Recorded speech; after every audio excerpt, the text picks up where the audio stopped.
மகா சொல்றாங்க தாத்தா கிட்ட, தயவு செய்து இந்த மாதிரி பண்ணாதீங்க, சொன்னா கேளு மகா. எத்தனையோ நாள் நான் கடுமையா விரதம் இருந்திருக்கேன். அப்ப நீங்க என்ன சொன்னீங்க?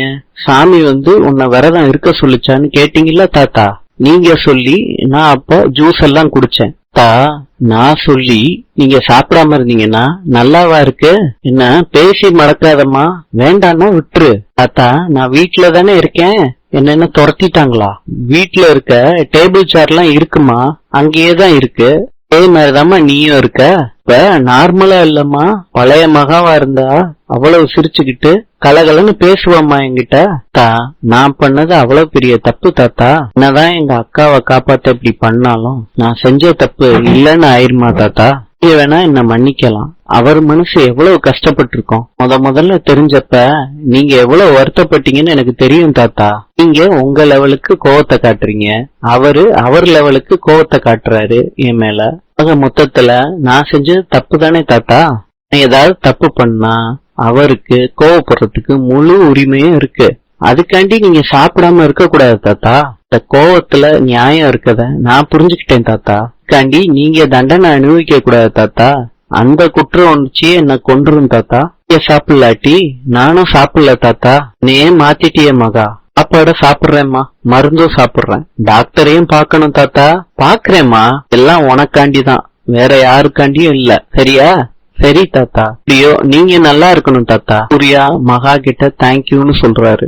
தேங்க்ஸ் எல்லாம் யாரு சொல்லி பண்ணுனாலும் சரி, நமக்கு காரியம் நடந்துருச்சான்னு தான் பாக்கணும். இது உங்களுக்காண்டியோ யாருக்காண்டியோ இல்ல, தாத்தாவுக்காண்டி நான் பண்ணினேன். இது என்னோட கடமைங்க. தாண்டி யாரோட மன்னிப்பும் எனக்கு தேவையில்லை, நன்றியும் தேவையில்லை. எவ்வளவு கோபம் இருந்தாலும் நீங்களும் நானும் சேர்ந்து இருந்த போட்டோவை உடைக்க மாட்டேன். ஆனா உங்களுக்கு அந்த கோபம் வருது, எனக்கு ரொம்ப கஷ்டமா இருக்கு. எல்லாம் மனசு மாதிரி என்னைக்கு பேசணும்னு உங்களுக்கு தோணுதோ அன்னைக்கு பேசிக்கலாங்க. நான் யாருக்கும் நம்பிக்கை துரோகம் பண்ணதே கிடையாது என் வாழ்க்கையில. உண்மைய சொன்னா எங்க அக்கா செத்துருவேன்னு சொன்னா ஒரே ஒரு காரணத்துக்காண்டிதான் என் மனசு வலிக்க நான் பண்ணணும்னு இருந்துச்சு. மத்தபடி பிளான் பண்ணி எல்லாம் எதுவும் பண்ணலங்க. புரிஞ்சுக்கதும் புரிஞ்சுக்காம இருக்கிறதும் உங்க இஷ்டம். வக்கீல் சார் உள்ள வாங்க சார். வேதாசலம் சார் தான் என்ன வர சொன்னாரு. அப்பாவா? என்ன யோசிக்கிறீங்க? அப்பாதான் வர சொல்லியிருக்காரு. வாங்க சார். எப்படி இருக்கீங்க சார்? நான் நல்லா இருக்கேன். பா, என்னப்பா திடீர்னு லாயர்லாம் வர சொல்லியிருக்கீங்க? நான் சொல்றேன்டா. என்னன்னு நான் நாளைக்கு சொல்றேன்டா உங்களுக்கு. லாயரை ரூமுக்கு கூட்டிட்டு போறாரு. ராஜலட்சுமி சொல்றாங்க, மாமா இவ்வளவு அவசரமா கூப்பிட்டாங்கன்னா உயில் எழுதுறாங்க போல இருக்கு. உயில் இப்ப எதுக்கு எழுதணும்? நம்ம யாரும் சொத்தை பிரிச்சு கேட்கலையே. ஒரு சந்தேகம் இருக்குமா, அது போக போகதான் தெரியும்னு பானு சொல்றாங்க. கொஞ்ச நேரத்துல இந்த வீட்டுல இருக்க அத்தனை பேத்துக்கும் விஷயம் தெரிய போகுது பானு. விஷயமோ போங்க. வேதாச்சலம் எல்லாரையும் கூப்பிடுறாரு. நான் இறந்ததுக்கு அப்புறம் இந்த சொத்துக்களை எப்படி கையாளணும்னு இந்த உயில்ல எழுதியிருக்கேன். இந்த உயில் காப்பி தான் லாயர் சார் கிட்ட இருக்கு. கூடிய சீக்கிரமே ரெஜிஸ்டர் பண்ணிருவேன். இல்லாத ஒரு சூழல் வர்றப்ப நீங்க அந்த உயில் காப்பியை படிச்சு அத மனசார ஏத்துக்கணும். அதுதான் என்னோட விருப்பம். இந்த உயில என்னால முடிஞ்ச அளவுக்கு நியாயமாவும் நேர்மையாவும் எழுதியிருக்கேன். இன்னைக்கும் இந்த வீட்டுல சொத்து சம்பந்தமான எந்த ஒரு பிரச்சனையும் ஏற்படக்கூடாது. அதுதான் என்னோட ஆசை. லாயர் சார் அதை கொடுங்க.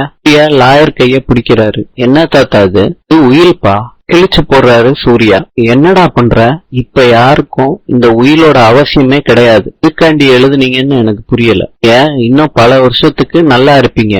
உயிலுங்கிறது சாக போறவங்க எழுதுறது. அது எதுக்கு நீங்க எழுதுறீங்க? உங்களோட வழியில தான் எல்லாரும் நடப்போம். உங்களுக்கு அப்புறம் சொத்துக்காண்டி அடிச்சு போங்கிற பயமே உங்களுக்கு வேண்டாம் தாத்தா. சூர்யா, என் மேல எவ்வளவு அன்பு வச்சிருக்கியேப்பா. அனு பாட்டி சொல்றாங்க, நீங்க யார சொல்லி எழுதுனீங்கன்னு எனக்கு தெரியல. ரூமுக்கு தானே வருவீங்க, அப்ப நான் பேசிக்கிறேன். சார், நீங்க தப்பா எடுத்துக்காதீங்க. தாத்தாவுக்கு உடம்பு சரியில்லாதனால மென்டலி டவுனா இருக்காரு. இந்த மாதிரி சிச்சுவேஷன்ல இதெல்லாம் எழுத வேண்டாம். கட்டாயமா எழுதி வைக்கணும். ஆனா இப்ப எழுத வேணாம்னு தான் எனக்கு தோணுது. இங்க எல்லாருக்கும் தெரியற மாதிரி பண்ணாம தெரியாத மாதிரி பண்ணுங்க சார். இப்ப இல்ல, எனக்கு புரியுது சார். இப்ப நான் கிளம்புறேன்னு லாயர் சார் கிளம்புறாரு. உங்களுக்கு ட்ரீட்மெண்ட்டுக்காண்டி ஸ்பெஷல் டாக்டர் வர்றேன்னு சொல்லியிருக்காரு. அவர் வந்தா தாத்தா குணமாயிருவாரா? பாட்டி உண்மையிலே குணமாயிருவாரு. அதுக்காண்டிதான் இவ்வளவு சிரமப்பட்டிருக்கோம் பாட்டி. எகிப்தின் தலைநகரம் கெய்ரோ. நாளை சந்திக்கலாம்.